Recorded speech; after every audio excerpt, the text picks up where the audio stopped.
Good evening. I am Mickey Ibarra, founder and chairman of the Latino Leaders Network.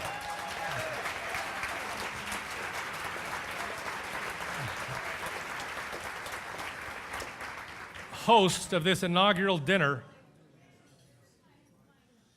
celebration.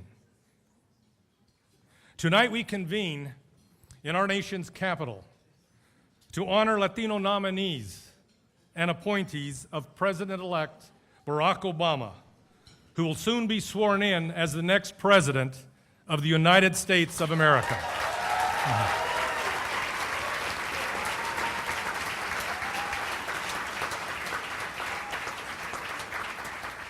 The inauguration of Barack Obama is an extraordinary step forward for America, and we are delighted that each of you are here to celebrate this milestone for all of us together. We begin our programs at the Latino Leaders Network with prayer. And tonight we are very honored to have a leader with us who has helped so many of us succeed. Our friend and former member of Congress from New York City, the Honorable Bobby Garcia.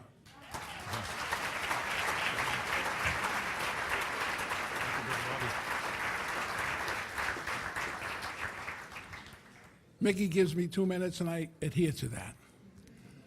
It's a wonderful evening, and I think we all owe Mickey a debt of gratitude for the hard work that he goes through, him and his staff, to put this together.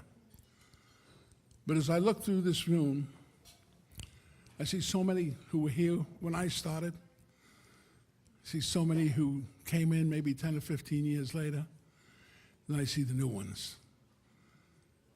There's an old proverb: we are living in very interesting times. Those of us who are Democrats have a special glow. But whether we're Democrats or Republicans, this is truly not a time for partisanship. This is a time for unity, a time for looking for help from the highest possible sources. Mickey has asked me to come and give the blessings for this food, but more important, give the blessings for each and every one of you who are here on this magnificent occasion. So I would ask all of you to bow your heads and pray with me. Lord, we thank you for this food that we're about to eat. We thank you for this gathering. We especially thank you for your presence in this room, my Father. We take nothing for granted, my Father. We are here because we have been selected. We are here, my Father, not to show egos on our own part, but to glorify you and to make certain that those who are in our communities, wherever they may be, are blessed, and we do everything possible to help them. For the leaders who are no longer with us, we thank you for them. For the leaders who are present, we thank you for them. For the leaders who will be in the future, we thank you in anticipation of them. But Lord, we know that all things come from you. We thank you, we glorify you, and we know one thing, my Father, that you're the King. You're the King of kings. You're the Lord of lords, and all good things come from you. And in the name of your precious Son, we all say, amen.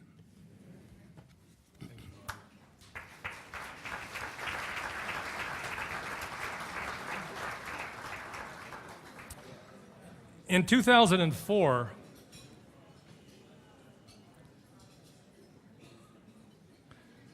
the Latino Leaders Network was launched honoring then Congressman Bob Menendez of New Jersey. Now, 35 events later, involving nearly 6,000 guests, we continue the pursuit of our important mission, bringing leaders together. Please direct your attention to the screen for a short overview of the Latino Leaders Network produced by Three Roads Communications. Please show the reel.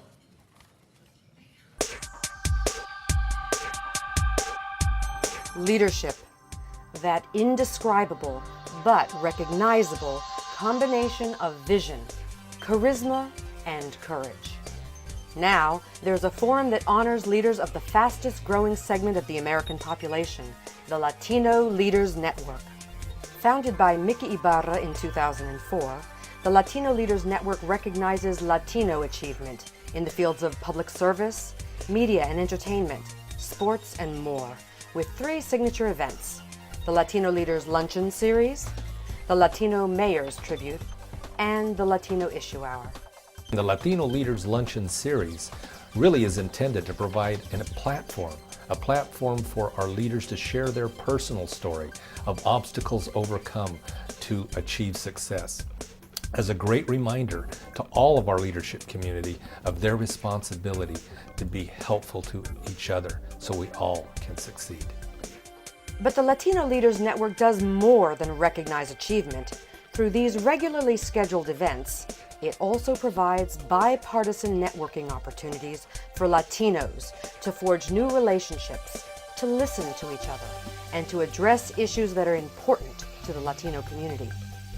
So that when it comes to education, to building economies, to ensuring that people have adequate housing, to delivery of health care, to our position relative to other countries around the world, to national security, to the environment, we're all burdened with providing the leadership in the public conversation, in the public square, about the direction of the American Republic. It's very exciting. The Latino Leaders Network provides a respected forum to share ideas, inspiration, and solutions. And Latinos on the Hill is the first ever congressional directory highlighting Latinos serving members of Congress and the American people. As the Latino population continues to expand in the United States, the Latino Leaders Network will serve as a catalyst for leaders of the future. If there's one thing that I would like for Latino youth to take away from the Latino Leaders Network, it would be to persevere, never give up, and always keep your community first. And that's one of the things that I think is important about the Latino Leaders Network, to show who our leaders are, so that we can in turn inspire our Latino youth and our community. Leadership. It's vitally important to keep America strong, secure, and growing. Leadership. It's recognizable when you see it. Leadership. It's alive, well, and growing with the Latino Leaders Network. But as leaders, we need to make a commitment to each other. We need to be better to each other. Others may try to tear us down. We need to build each other up. That's what the Latino Leaders Network is all about.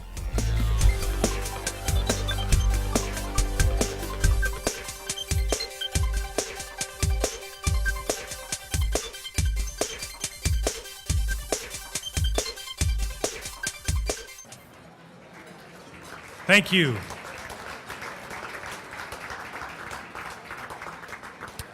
This event tonight is made possible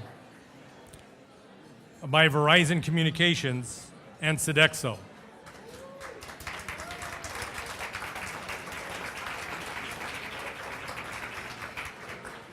We thank these corporate sponsors for their support of the Latino Leaders Network.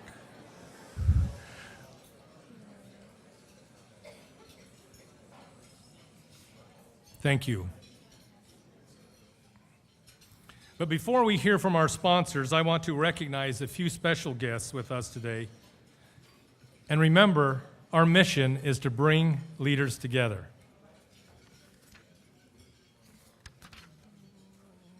First, Congressman Ken Salazar of Colorado.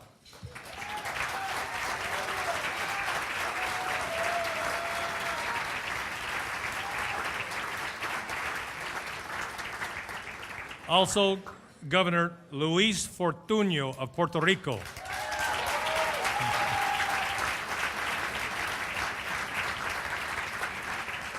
And we also have with us the newly confirmed Puerto Rico Secretary of State, Kenneth McClintock.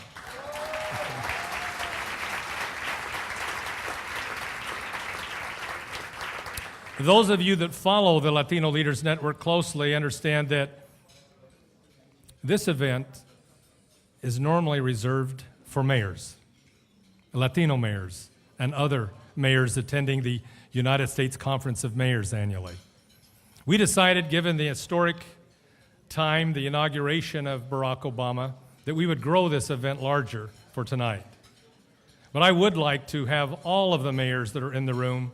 I mean, we have Mayor Chávez, we have Mayor Villaraigosa that will be arriving soon, Mayor Eddie Perez, a whole host of mayors that are in the room. We would like them to stand and be acknowledged by our audience today, please.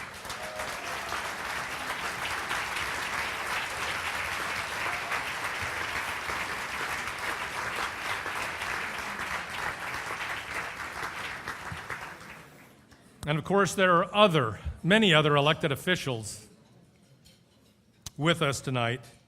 And I would like all of our state and local elected officials to stand. I know that we have Supervisor Molina with us, Senator Padilla, Walter Tejada, all of the state and local elected officials. Would you please stand up? Yeah.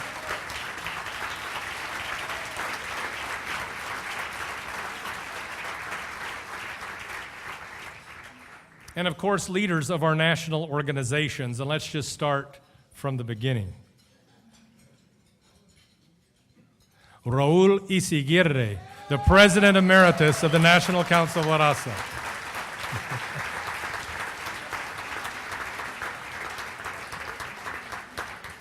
A host of other leaders of important organizations in Washington and around the country.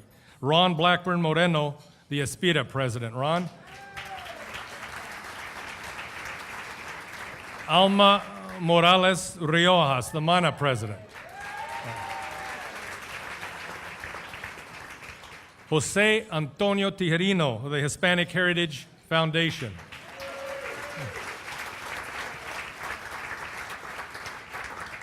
John Tresvina, the Maldiv President and General Counsel. John.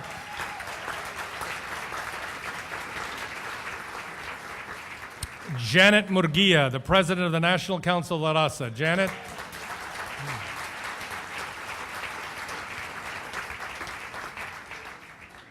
And a leader we're all so proud of, Adolfo Carrion, the President of the National Association of Elected and Appointed Officials. Adolfo.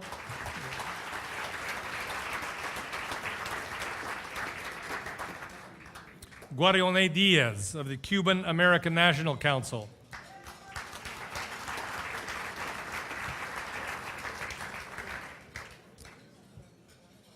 And we also have an actress in the house. Fran Drescher, also known as the Nanny, is with us tonight. Fran?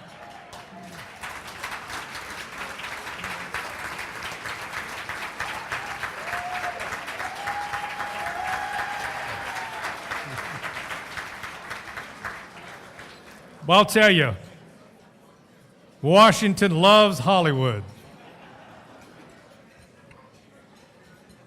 And from the diplomatic corps,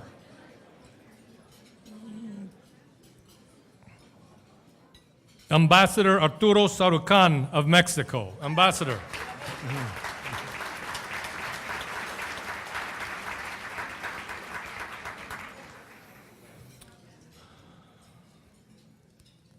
There's one more acknowledgement I'd like to make. Not an elected official, not even an appointed official, but someone who deserves significant credit for a very effective campaign for the votes of the Latino community by the Obama for President campaign, Temo Figueroa. Temo, where are you at?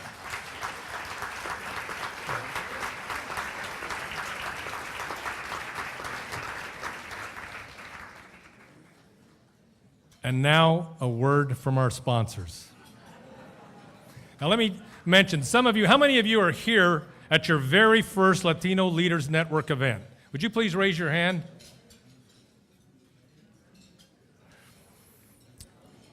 I mentioned that we've now done 35 events. One of our real key differences is the courtesy that we provide each other to listen to our program. And I'm going to ask everyone, you designate one person at your table to be the talking police and help us with our program. Our sponsors have made all of this possible. And first, Andres Orlando, who is now the Senior Vice President for the New York region, really a rising star at Verizon, and the former Executive Director of the Cesar Chavez Foundation. I can tell you, without fear of contradiction, had Andres Orlando not decided to step forward to make this event possible, it really wouldn't have happened. Andres is here with us from New York City, and we'd like to hear from him now. Andres?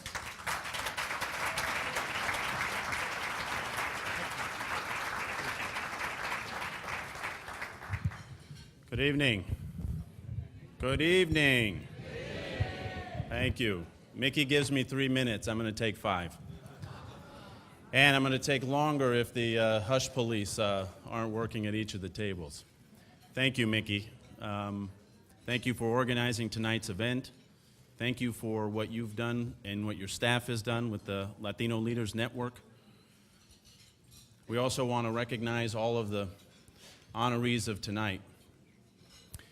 As my wife and family and I were driving down from New York, we saw all of the license plates converging from every state across the union, converging on D.C. And I was reminded that there is much to celebrate, not only tonight, but this entire week. There's, of course, the historic firsts, but the compelling sense of promise and hope and renewal that we feel across the country. You know, the American people deserve a lot of credit for their wisdom, for their courage, for their insight, and for their commitment to reconciliation in giving us the first African American and ethnic minority president in the history of our country.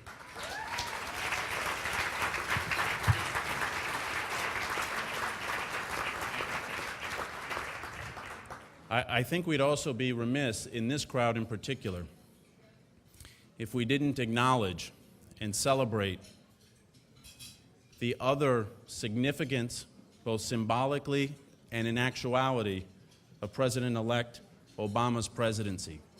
For the first time in modern history, the son of an immigrant will be commander-in-chief of our nation. And it once again speaks to the greatness of our nation, that anyone, including children of immigrants, can become and can ascend to the highest office in this nation. And it acknowledges, it calls respect to the contributions that immigrants, children of immigrants, make to this country day in and day out.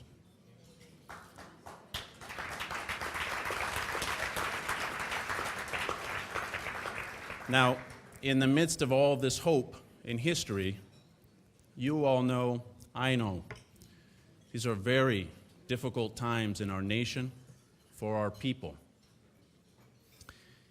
And now I want to speak just a moment to the policymakers in this room.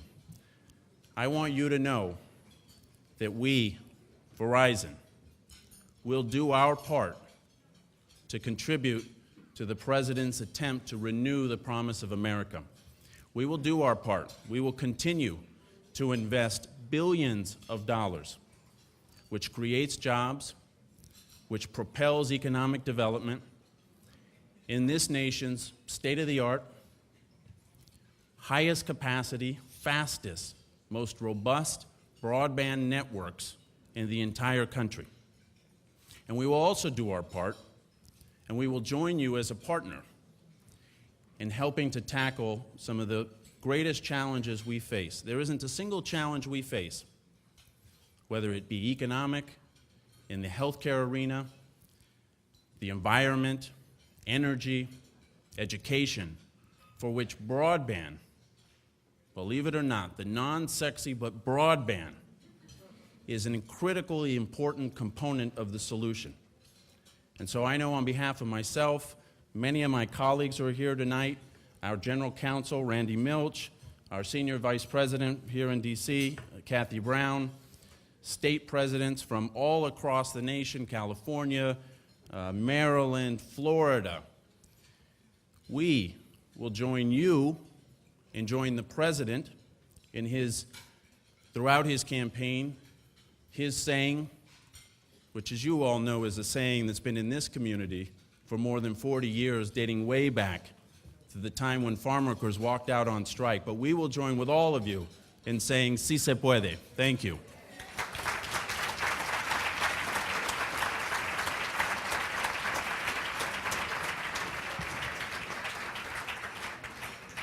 Thank you, Andres. I'm also pleased to acknowledge Ambassador Jorge de Sellar of Spain. Ambassador? Right here. Thank you.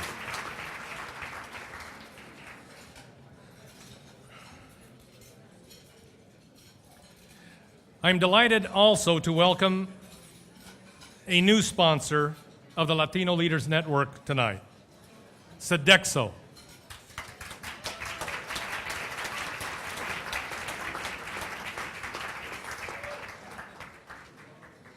And delivering remarks for Sodexo is Michael Montelongo, Senior Vice President and Chief Administrative Officer, formerly Assistant Secretary of the Air Force and Chief Financial Officer for President Bush. Please join me in welcoming Michael Montelongo for remarks.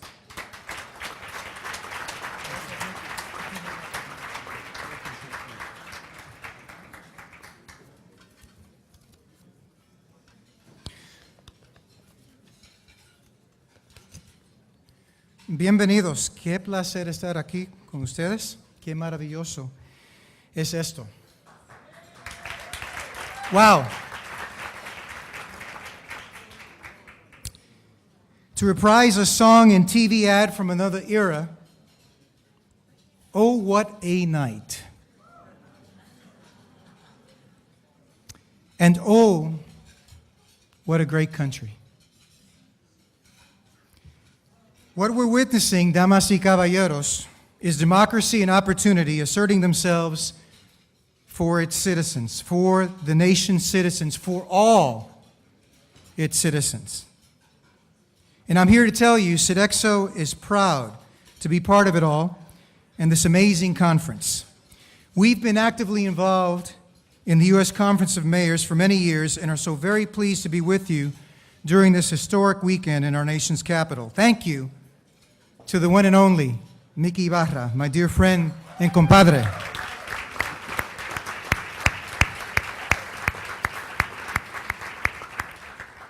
Without whom gatherings of this kind would just be a dream. Oh, what a night this is to celebrate accomplishment, to celebrate achievement, to celebrate success. Mickey, in you, there's so much to celebrate. Your charisma and vision brought us at Sodexo to the Latino Leadership Network years ago during your formative stages.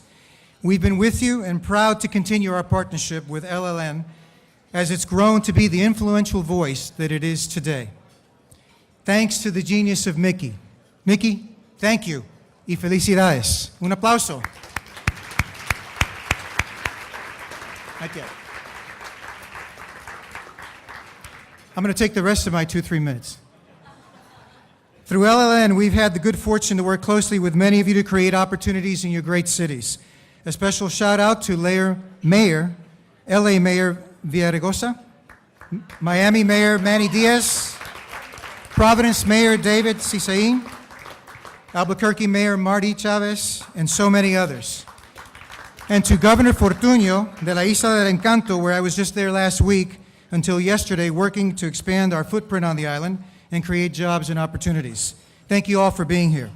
Oh, what a great country, and oh, what a night this is to gather together and marvel at history being made all over town this week, and to celebrate the power of the Latino community at large. On behalf of George Savelle, our CEO and my boss in North America, the Honorable Alexis Herman, the former Secretary of Labor, who leads Sodexo's Business Advisory Board, and the 110,000 employees of Sodexo in the United States, and my friends and colleagues who are over here on this table, I want to extend my congratulations to both Senator Ken Salazar and Congresswoman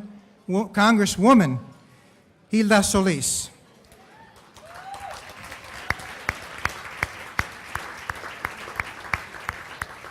Hilda, as you know, has broken ground and through glass ceilings to be the nominee to head the Department of Labor.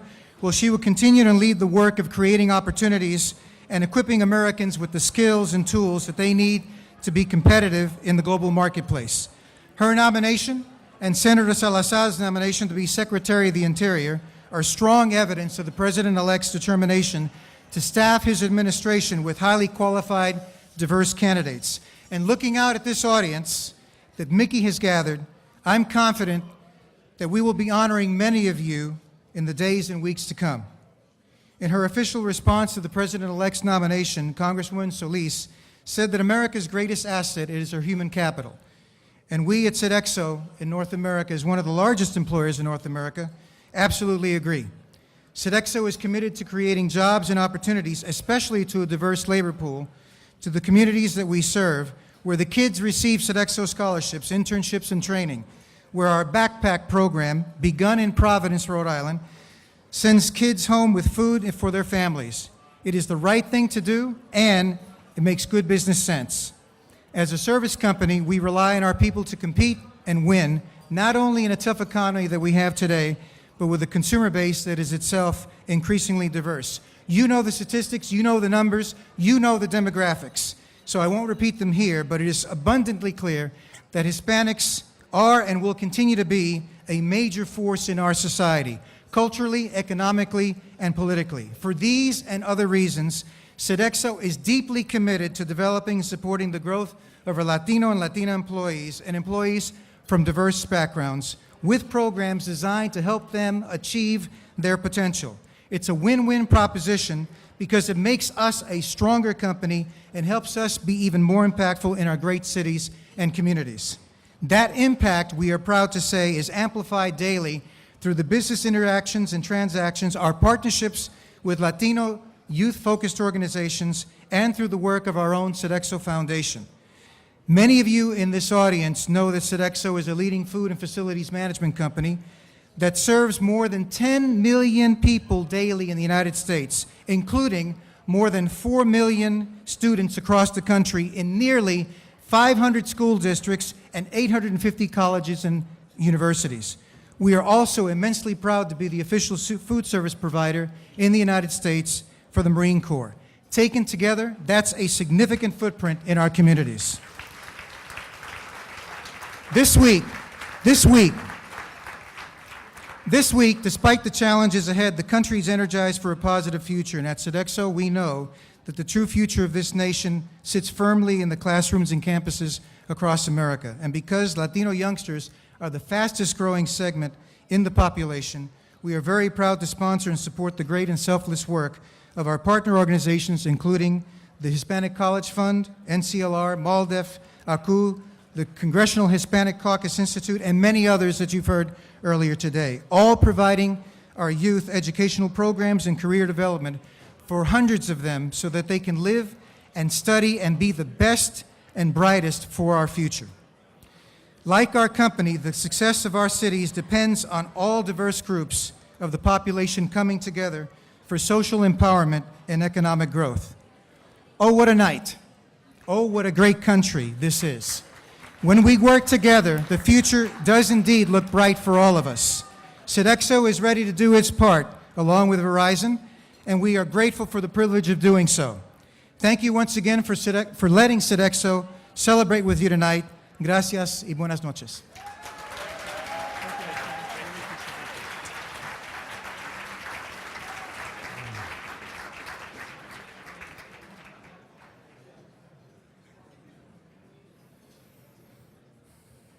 I also would like to welcome Secretary Federico Peña and his wife Cindy, who are with us tonight. Federico.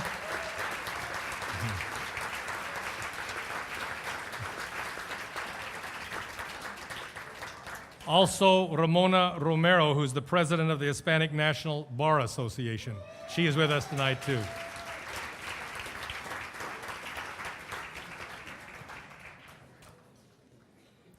Texas State Senator Leticia Van de Putte of San Antonio has agreed to introduce Senator Menendez for remarks. Many of you may have heard Leticia for the very first time at the 2006 Latino Leaders Network event, honoring her as the first Hispanic ever elected as president of the National Conference of State Legislatures. Once you have met Leticia, you won't forget her. Please welcome Senator Van de Putte for the introduction. Senator.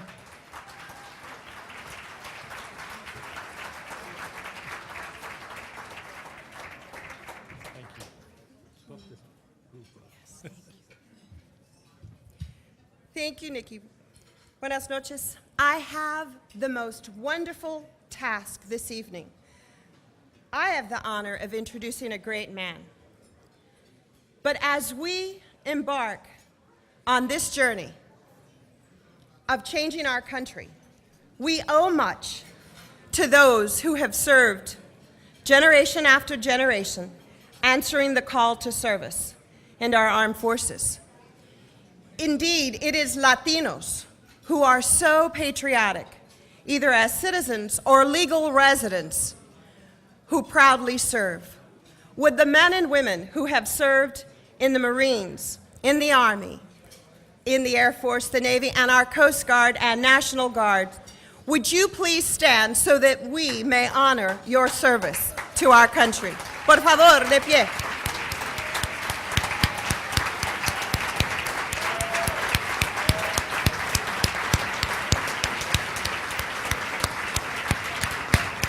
Gracias.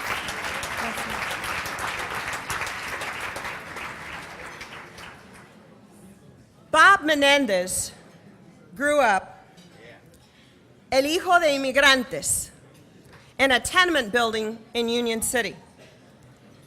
He knows struggle, and he knows our community struggles. He knows the fights, because not only has he been in them, he has led the challenge. I had another opportunity this year to co-chair our Democratic National Convention. And Senator Menendez, my mom, heard you speak. And she was so excited. You see, my mom's 77 years old. And she cried every day that we were in Denver. For those of you from the South, you know the systemic type of discrimination that was held against our African American brothers and sisters before our civil rights struggle.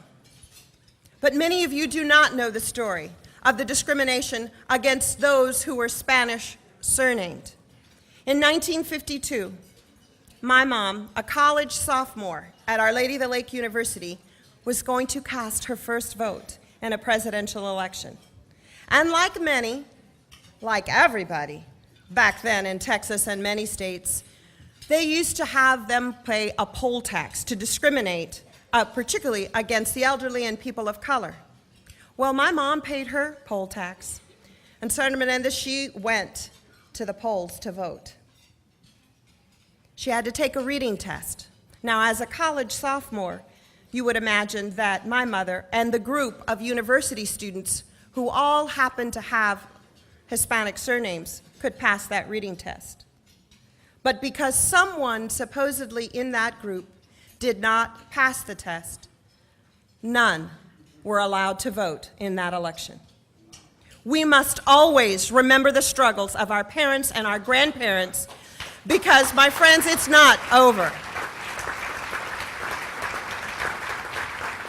And my mother was so excited to hear Senator Menendez because he has authored that legislation to make sure that we can care for nuestra tercera edad, our elderly. He has led the fight, in fact, on privatization of Social Security. He has done so many things for the opportunities of our children to try to make college more accessible, more affordable. And after 9/11, was nationally recognized because he realized how important our border security, our national security was for the integrity of our country. Now, he's had many leadership positions in Congress, both in the House, serving as chairman of the House Democratic Caucus, and became then the highest-ranking Hispanic in congressional history. And he has served us very well. Currently, he holds many important positions in the U.S. Senate, and one very important one as our leader on the Senate Democratic Campaign Committee. When we think of nuestros abuelitos and of my mom, they always tell us dichos.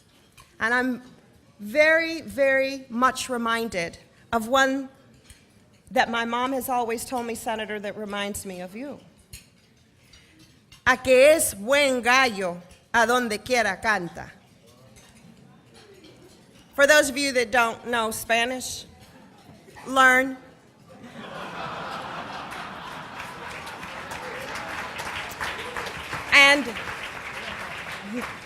But really what that means is that a good rooster crows in every barnyard. And if Bob Menendez had decided to go into business, he would have been a powerful CEO. With his intellectual wit, had he decided to go into the esteemed world of academia, he would have been a world-renowned professor. But the people of New Jersey and our country are so much benefited because Bob Menendez, un buen gallo, decided to serve us both in Congress and in the U.S. Senate. Please welcome up U.S. Senator Bob Menendez.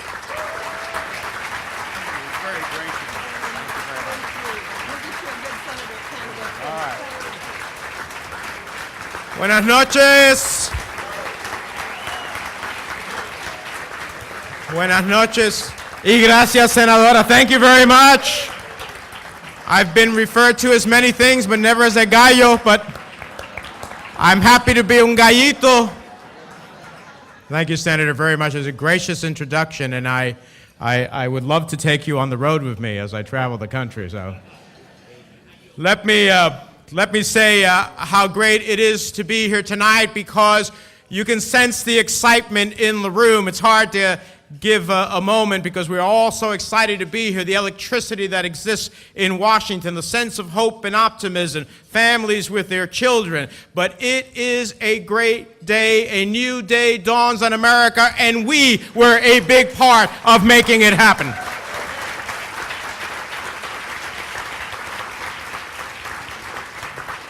And I think we are celebrating the fact that if not the Latino vote being not the major decisive factor, it was clearly a very decisive factor in the Electoral College. Look at the states for which, in fact, we have not seen a Democrat win in some time, and whether or not in Florida, which we won, looking at a state that we know always is the case. California is strongly with us, but looking at Colorado, New Mexico, New York, we participated across the landscape of the country.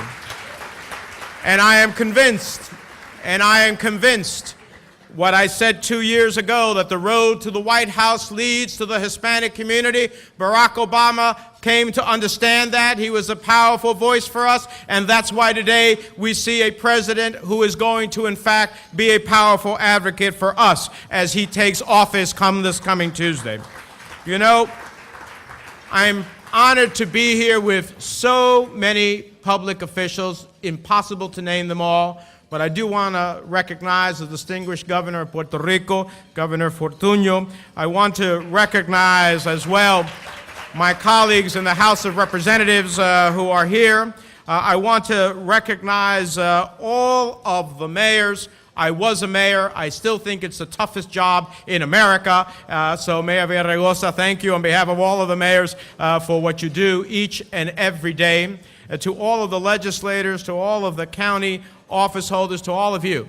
You know, we are growing in dramatic numbers, and that is a great testament to people like Secretary Peña, who helped lead in this effort, galvanize our community across the country for Barack Obama and for his long service. Mr. Secretary, thank you so much for everything that you've done along the way. You know, on Tuesday we'll have a president who has worked with us, who has marched with us, and now will have every reason to be listening to us as he gets into the White House. And we know already that that is true because you can tell from his appointments to his cabinet. Hilda Solis is going to run the department responsible for protecting the rights of working men and women in America, and that is a powerful opportunity. As the chairman of the Senate Democratic Campaign Committee, I don't like giving up senators to the cabinet, but I have to say this, mi hermano Ken Salazar is going to be one powerful advocate in the Obama administration as the Interior Secretary with a budget of nearly $16 billion and 67,000 employees. And I think we're just seeing the tip of the iceberg. Barack Obama has asked and will continue to ask Latinos to serve in all levels of his administration. And certainly Cecilia Muñoz, who's going to be the intergovernmental advisor and, to the president, that means intergovernmental at all levels of our country. And that is another opportunity to have a senior person within the White House. So when all is said and done, I truly expect for the first time in many, many administrations that we are going to see in this executive branch Hispanic Americans that will number in the thousands. And that is a recognition of what has come together in America today. Mickey Ibarra is an example of bringing us together in common cause to ensure that the leadership of this community can share thoughts, ideas, and ultimately join together in a powerful force to move our community forward, but to also move America forward. And I think that our expectations, while they are high, are also going to be realized. And one last thing. You know, while we rejoice in the appointments that have been made, and I know that will be made at the executive branch, I want to recognize more than the executive branch. If you look at our colleagues in the Congressional Hispanic Caucus, seniority and experience have finally paid off, and we have Latinos in Congress who are senior appropriators and subcommittee chairs on the Ways and Means Committee with tax policy. The House Small Business Committee is led by Nydia Velázquez as its chair. The House Democrats chose Javier Becerra as his fourth ranking Democrat in the House of Representatives, and I am very honored to have just been given a seat on the Senate Finance Committee where we will have a voice on tax and trade and Social Security and Medicare and a whole host of issues that affect our lives each and every day. So let me close by saying that what we need now is every ounce of that influence to tackle the enormous challenges that are in front of us as a country, but also within those enormous challenges as a country, the uniqueness of some of the challenges we have as a community, whether it be in education, in healthcare, to unemployment, where our numbers are greater than the rest of those unemployed in the nation. Never has it been clearer that our agenda fits squarely within an America agenda. Now that we brought change in the voting booth, it is time to bring change to our schools, our hospitals, our communities, and to bring our brothers and sisters out of the darkness into the light and pass comprehensive immigration reform once and for all.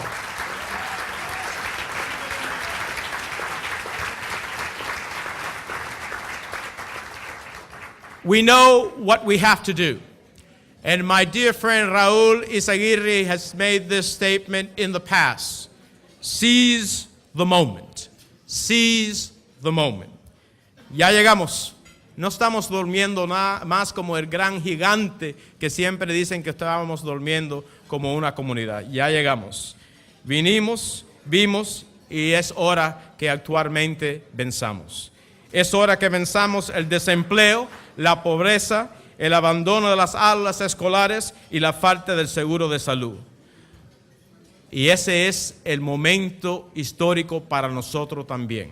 Todo lo que nosotros queremos saber, este es el momento de actualmente usar el poder que está en este cuarto, que está aquí en Washington, que está a nivel de toda la nación, y usar ese poder como el látigo del pueblo para realizar los avances que todos queremos. Muchísimas gracias por tenerme aquí con ustedes esta noche.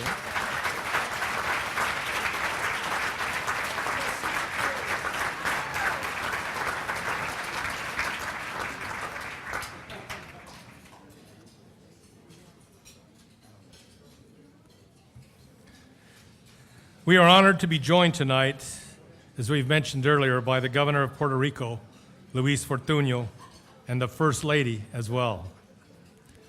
The newly confirmed Puerto Rico Secretary of State, the former Senate President, the Honorable Kenneth McClintock, will now introduce the Governor for remarks. Mr. Secretary.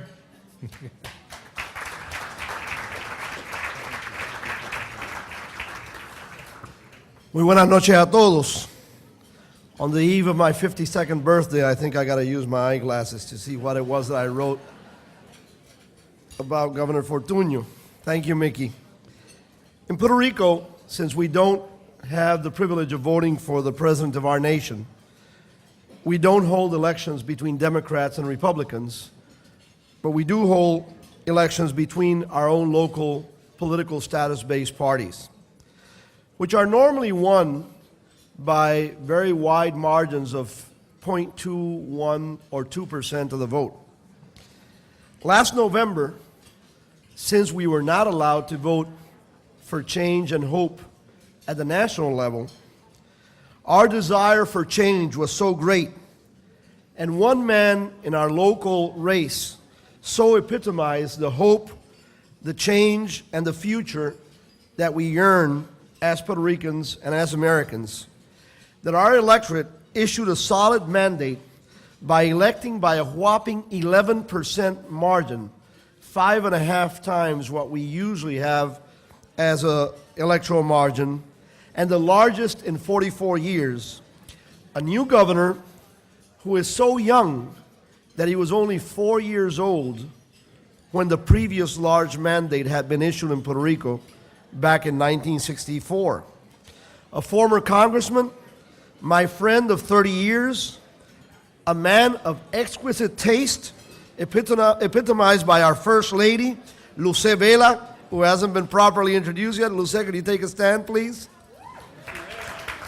We're really proud of her. But obviously great taste also epitomized by the great cabinet picks that Luis has made over the transition period. So I'm proud to introduce, and I'm sorry I'm not using my full 2 minutes, I'm proud to introduce the newly elected governor of Puerto Rico, my friend, my compadre, Luis Fortuño.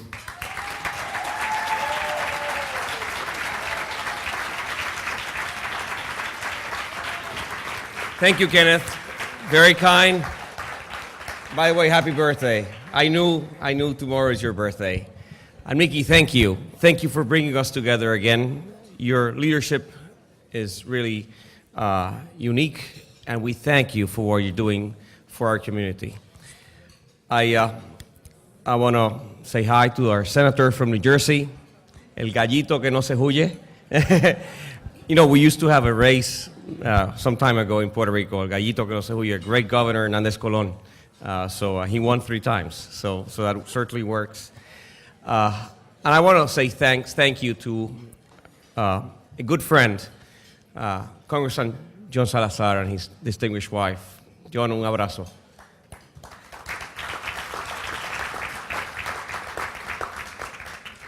Tonight, we feel the electricity indeed all over the nation, and certainly in this town. Luce and I arrived early this afternoon, and I must tell you, I was truly excited. And just watching what's going on in the country from afar and now being able to experience and witness history much closer, I had to pinch myself. And I pinched myself because 4 years ago, 2 years ago, no one would have thought that someone called Barack Hussein Obama could be elected President of the United States. And I believe he's opening a door to all of us. Because Latinos, we have come a long way. And I agree with what has been said. But we still have a long way to go. And one of the items, and you can all count on Kenneth and I in working together as one community, is bringing about full immigration reform to this country.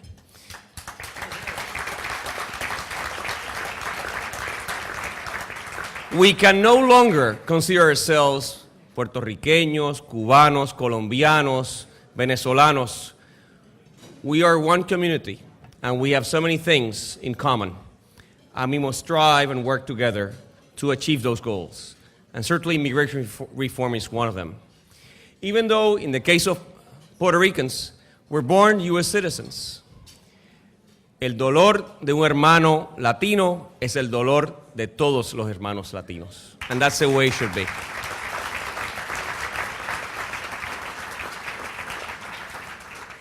And as I walked around this town earlier today, and I saw actually so many people in uniform, I could not think of anything more important than my visits while my 4 years in Congress, my visits to Walter Reed, to visit with our soldiers. And I would visit not just those from Puerto Rico, but I would visit the Cubanos, the Dominicanos, the Colombianos, everyone. But there was something special about those from Puerto Rico. Not only were they my constituents, but as Kenneth mentioned, they could not elect their commander-in-chief because they couldn't vote unless they moved to one of the 50 states. And certainly, I hope that this, another unfinished business of this great American democracy will be solved with the hope that has been brought about to the nation's capital and to the rest of the country on Tuesday. I commend Mickey for your leadership in what you're doing.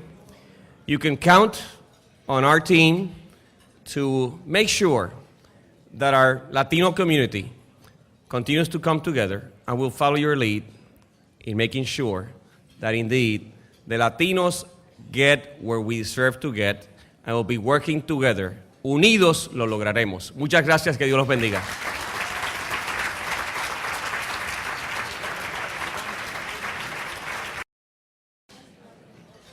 A tribute to NCLR Senior Vice President Cecilia Muñoz, who has been appointed Director of Intergovernmental Affairs at the White House by President-elect Obama. Mayor Chávez of Albuquerque has led the city for over 11 years. He is a member of the Board of Trustees of the United States Conference of Mayors and is a leader among his peers on all things water and environment issues related. Please welcome Mayor Marty Chávez to the podium. Mayor.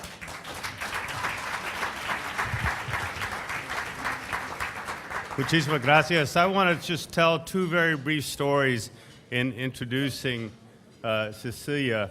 I first came to Washington in the 1970s, fresh from the fields in California, working with Cesar Chavez as a young law student. And of course, I'm very pleased to be here this evening as a still very young mayor. And at that time in Washington, there was very little organization to support Latinos. Raul was working the hard work on his own, very small group of people. And we founded a group here called La Raza National Law Students.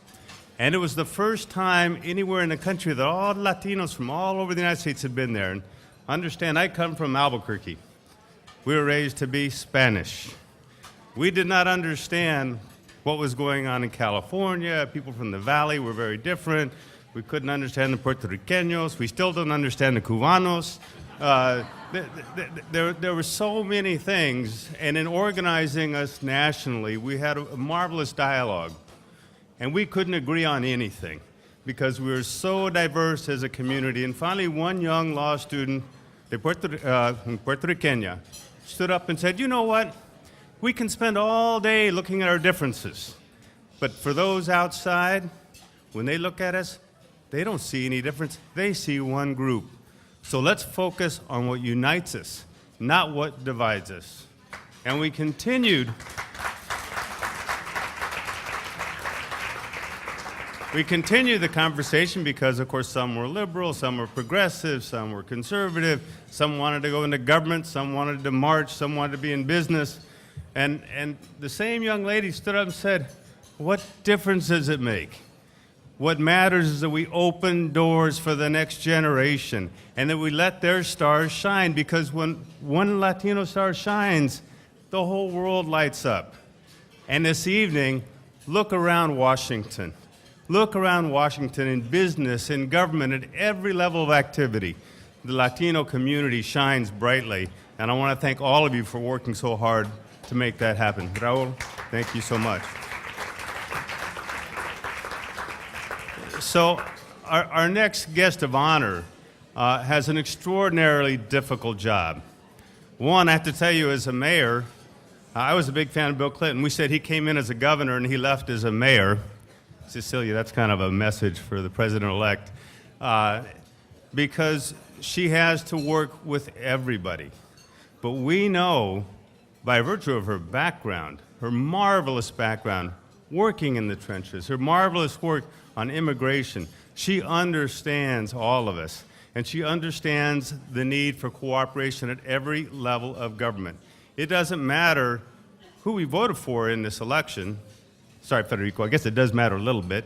But the bottom line is, we all as Americans need to make this work. We don't have a choice. And I can't think of anybody better equipped to handle the job of head of governmental affairs at the White House than Cecilia Muñoz. So please welcome Cecilia Muñoz. Is she here? Is she here? Oh, she's not here. Mickey didn't tell me this. Okay. Thank you. Is she still going to be nice to me? Yes. Okay. Actually, let me just explain these three tributes, one of which Mayor Chávez has just delivered. But could we, again, ask everyone just to kind of lower the volume a bit? Yes, please. It's going to take us probably about another 25 minutes if we can just keep your attention. The transition staff at the Obama campaign asked that Cecilia, that Ken, and also that Hilda not be present with us tonight for a host of reasons that are not necessary to talk much about. But what we thought we would do is to pay tribute to all three of these very significant leaders that now have been given a wonderful new opportunity by the president-elect to serve our country. Cecilia Muñoz, I must say, having served in the position that she will hold for nearly 4 years, what a terrific opportunity. She and I have had a great chance to visit about my own experience and to share my thoughts about how it is that she may want to approach her new responsibilities. I can tell you for sure, as Mayor Chávez did well, she is going to do a terrific job.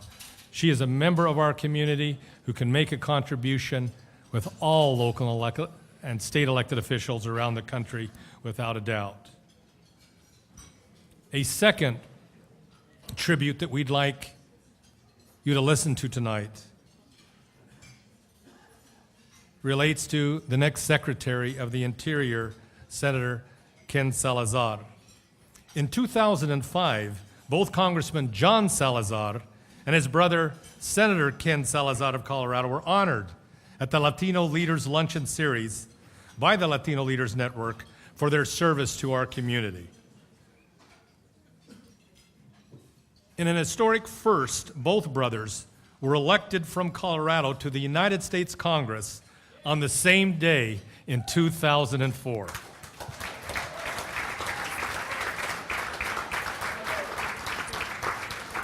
John is a tireless advocate for rural America and veterans of the United States military. Please welcome Congressman John Salazar for a tribute to his brother, our next Secretary of the Interior.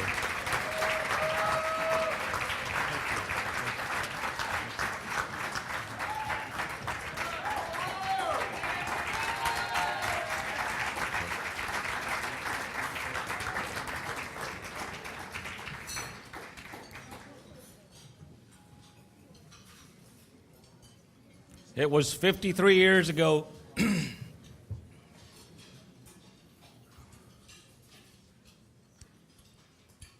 when I was in kindergarten that I first realized that Ken was going to grow up to be a secretary.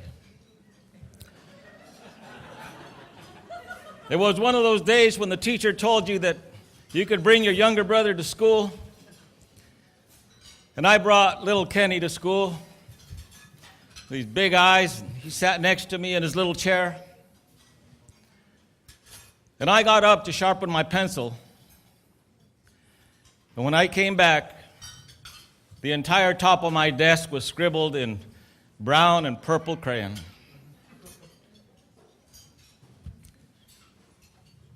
Mr. Chairman, and members of this wonderful community, today I am going to deliver the same tribute that I gave my brother on the Senate floor a couple days ago during his confirmation hearing. It is an honor and a privilege to come before you today. Feelings matched only by the pride I bring to this chamber as I introduce you to President-elect Obama's nominee for Secretary of the United States Department of Interior, my brother, U.S. Senator Ken Salazar. You are going to learn a lot about Senator Salazar today. I speak to you with the unique and blessed perspective of one who has not only worked with a senator in the halls of Congress, but has toiled with him on the land that he has always fought to manage and protect. Although it feels like it was yesterday, it was many years ago when my brother and I worked and played in the fields of our ranch in Colorado in the San Luis Valley. We didn't have electricity. We didn't have television. We didn't have any toys. So we found inspiration in the land that my mother and father and 7 brothers and sisters worked in order to survive. It is this challenge to manage a land so that it can provide prosperity, inspiration, and health that faces the incoming Secretary of the Interior.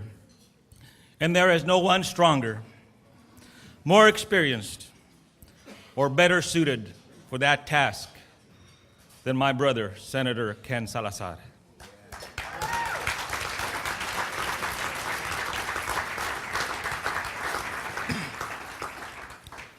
The next Secretary of the Interior is going to need with them an abundance of selflessness and integrity.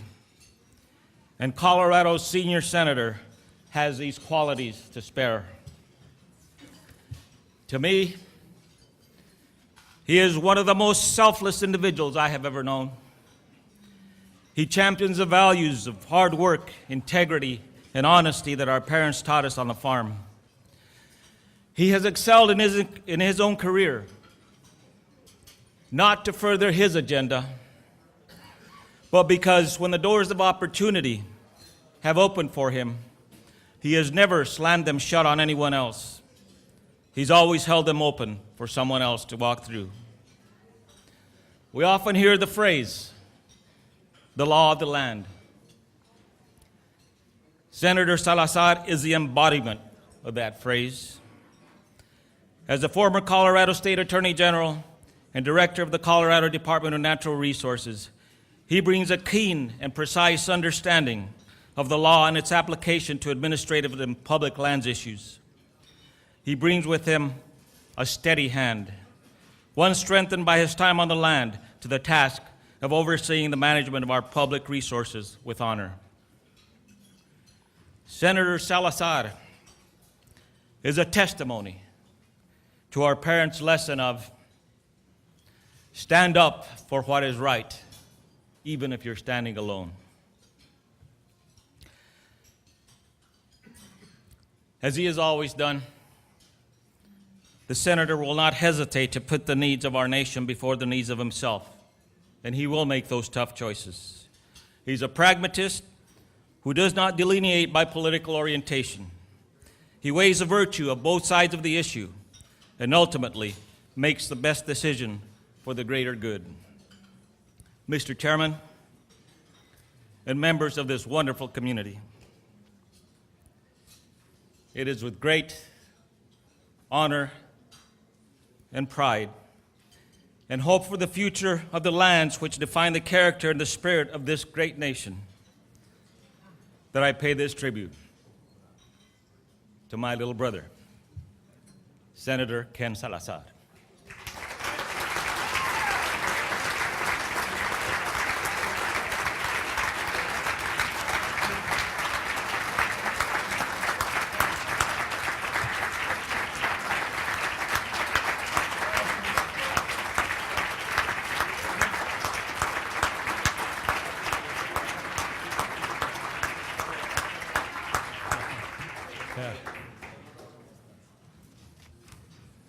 Thank you, Congressman Salazar. That was just terrific and such a powerful reminder of the importance of our family, and also an important reminder of the responsibility that each of us have as leaders to help each other succeed.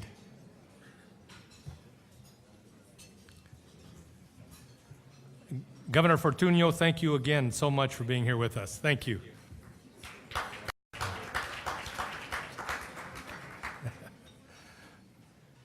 Our final tribute of the evening will be delivered by the Mayor of Los Angeles, Antonio Villaraigosa. We all know him as the leader of the second largest city in America. Elected in 2005, he is also a member of the Board of Trustees of the United States Conference of Mayors and a powerful force for his community and an admired national leader.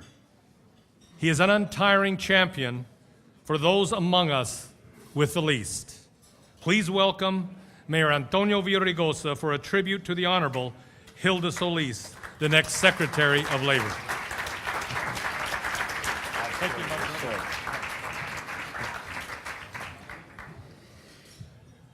Let me begin, as I always do at these events,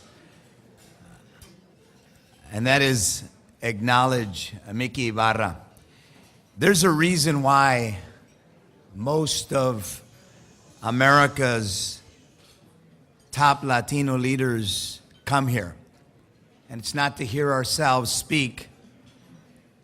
It is to acknowledge Mickey Ibarra and his efforts to bring us together, to celebrate our advancements, to nurture our leadership. And I just want to acknowledge Mickey Ibarra tonight. And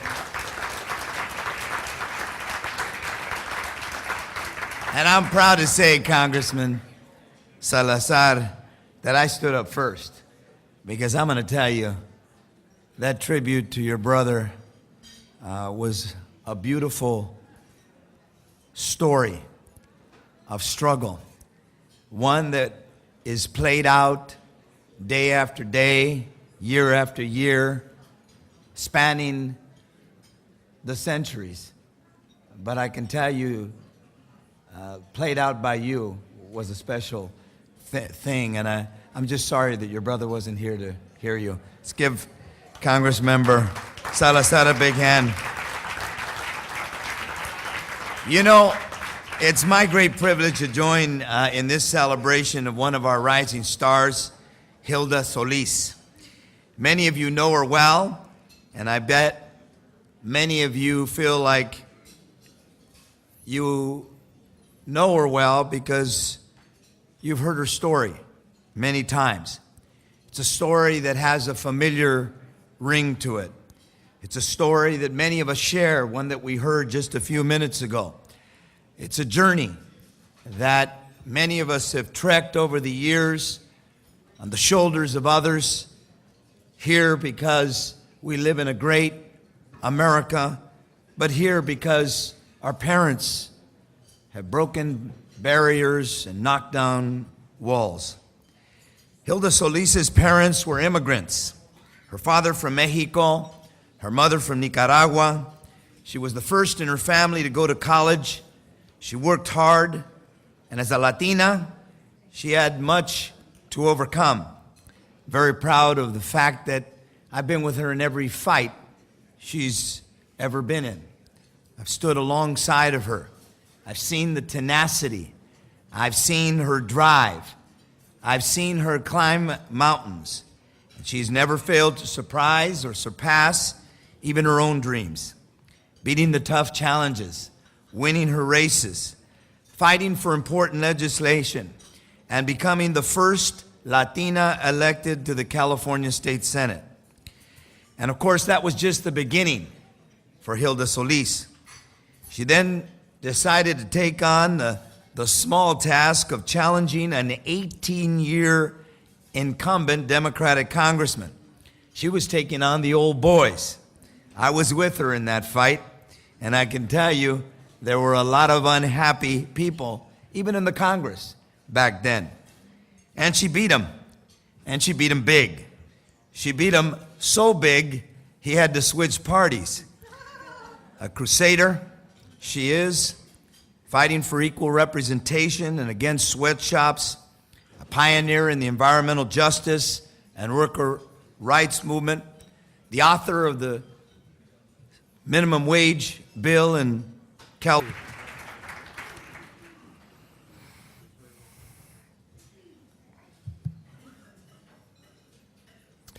Serving as a member of the Obama transition team has made Frank Sanchez one of the most popular guys in our nation's capital. But it's more than that. Frank understands, while it is nice to be important, it's important to be nice. Frank, like Federico Peña, was an early supporter of Barack Obama for President of the United States, co-chairing the Hispanic Finance Council during the campaign. He is no stranger to the White House, having served there as Chief of Staff to Buddy McKay, the envoy to the Americas during the Clinton years. Frank has agreed to introduce our closing speaker. Frank?